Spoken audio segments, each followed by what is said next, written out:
জনম জনম যদি গাহি তোমার মহিমা গাওয়া শেষ হবে নাহি। জনম জনম যদি গাহি তোমার মহিমা গাওয়া শেষ হবে নাহি। ভুলেও ভরে না তবু, ভরেও ভরে না তবু সাহারায় প্রাণ। তুমি রহমান, তুমি মেহেরবান। বালাগাল উলা বিকামালিহি কাশাফাদ দুজা বিজামালিহি হাসুনাত জামিউ খিসালিহি সাল্লু আলাইহি ওয়া আলিহি। আল্লাহ সুবহানাহু ওয়া তাআলা পৃথিবীর ভারসাম্য বজায় রেখেছেন নেককার বান্দাদের জন্য। প্রিয় ভাইরা আমার, এই জন্য এই পৃথিবীকে আল্লাহ পাক আবাদ করেছেন এবং কিয়ামত অবধি আল্লাহ পাক পৃথিবীর এই আবাদকে এই বলবৎ রাখবেন, এইভাবেই থাকবে যেভাবে আছে।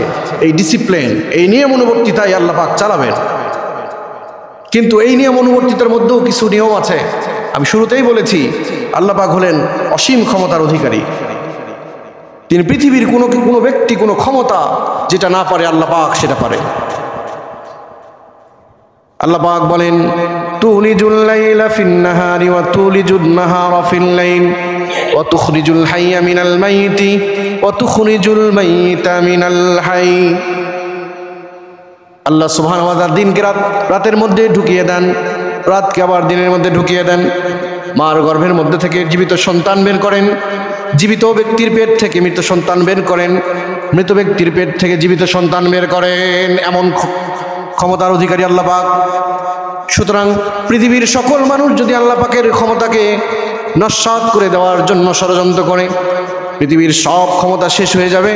আল্লাহ সুবহানাহু ওয়া তাআলার ক্ষমতা কিঞ্চিত পরিমাণও কেউ কোনোদিন শেষ করতে পারবে না। পারবে কি?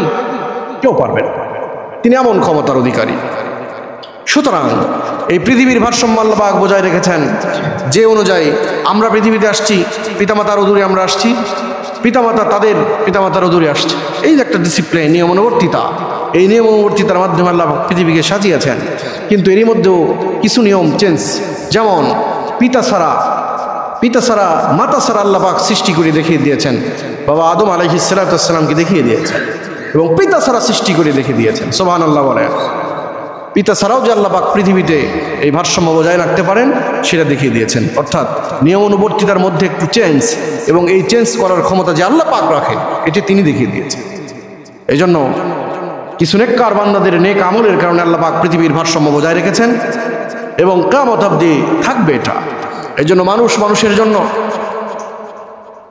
মানুষের জন্য সোসাইটিভাবে, সামাজিকগত, রাষ্ট্রীয়ভাবে, ইন্টারন্যাশনালভাবে প্রত্যেকটা জায়গাতেই মানুষের জন্য সব রাস্তা উন্মোচন করে দেওয়া দরকার, সহজ করে দেওয়া দরকার, যেহেতু মানুষকে আল্লাহ পাক নিজে হাতে তৈরি করেছে।